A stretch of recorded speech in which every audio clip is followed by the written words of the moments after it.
लोकसभा उम्मीदवारों पर कांग्रेस अप्रैल के पहले हफ्ते में फैसला ले सकती है। कांग्रेस समन्वय समिति की चंडीगढ़ में बैठक होने जा रही है। इस बैठक में अंतिम सूची तैयार होगी और इस सूची को दिल्ली में हाईकमान की मंजूरी के लिए भेजा जाएगा। कांग्रेस के राष्ट्रीय अध्यक्ष मल्लिकार्जुन खड़गे की मंजूरी के बाद सभी नामों पर अंतिम मोहर लगेगी। मौजूदा समय में मंडी संसदीय सीट पर कांग्रेस के लिए बिगड़े हुए समीकरण अब ठीक होते हुए नजर आ रहे हैं। यहाँ पर कांग्रेस की प्रदेश अध्यक्ष ने एक बार फिर हाईकमान के पाले में गेंद डाल दी है। हालांकि मंडी में प्रतिभा सिंह के चुनाव लड़ने के इनकार के बाद हाईकमान ने वैकल्पिक चेहरों की भी तलाश शुरू कर दी थी। इस कड़ी में बीते दिनों पूर्व मंत्री और कांग्रेस छोड़ चुके प्रकाश चौधरी की मुख्यमंत्री सुखविंदर सिंह सुक्खू से मुलाकात काफी अहम मानी जा रही है। इसके अलावा युवा कांग्रेस अध्यक्ष नेगी निगम भंडारी और पूर्व मंत्री कौल सिंह ठाकुर समेत दूसरे नामों के पर भी चर्चा शुरू हो गई है। अब देखना यह है कि हाईकमान अपने फैसलों में मौजूदा सांसद प्रतिभा सिंह पर ही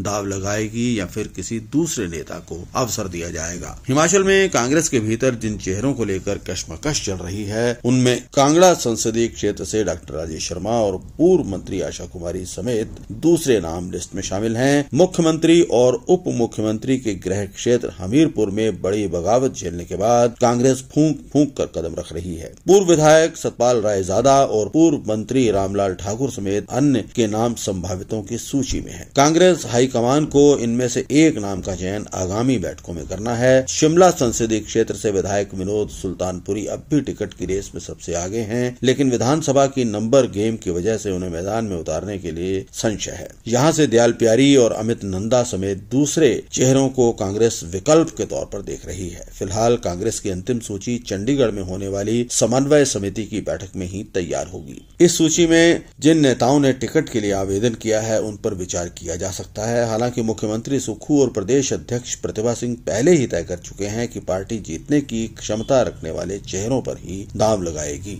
ऐसे में अब देखना यह है कि कांग्रेस की कसौटी पर कौन से नेता 100% खरे उतरते हैं। हिमाचल में लोकसभा समेत विधानसभा उपचुनाव के लिए भी सभी 6 सीटों पर कांग्रेस का महामंथन चंडीगढ़ में होगा। इन सीटों पर कांग्रेस के विधायक बगावत करने के बाद भाजपा में शामिल हो चुके हैं। भाजपा ने सभी को दोबारा से इन पर टिकट देने का फैसला भी कर लिया है। कांग्रेस के लिए इन विधानसभा क्षेत्रों में दूसरी श्रेणी के नेताओं की कमी बड़ी चिंता का विषय बन गई है। जिन सीटों पर चुनाव हो रहे हैं उनमें लंबे समय से कांग्रेसी चेहरे के तौर पर बागियों की ही पहचान थी। अब यहाँ जनाधार वाले चेहरों की तलाश पार्टी को करनी पड़ रही है।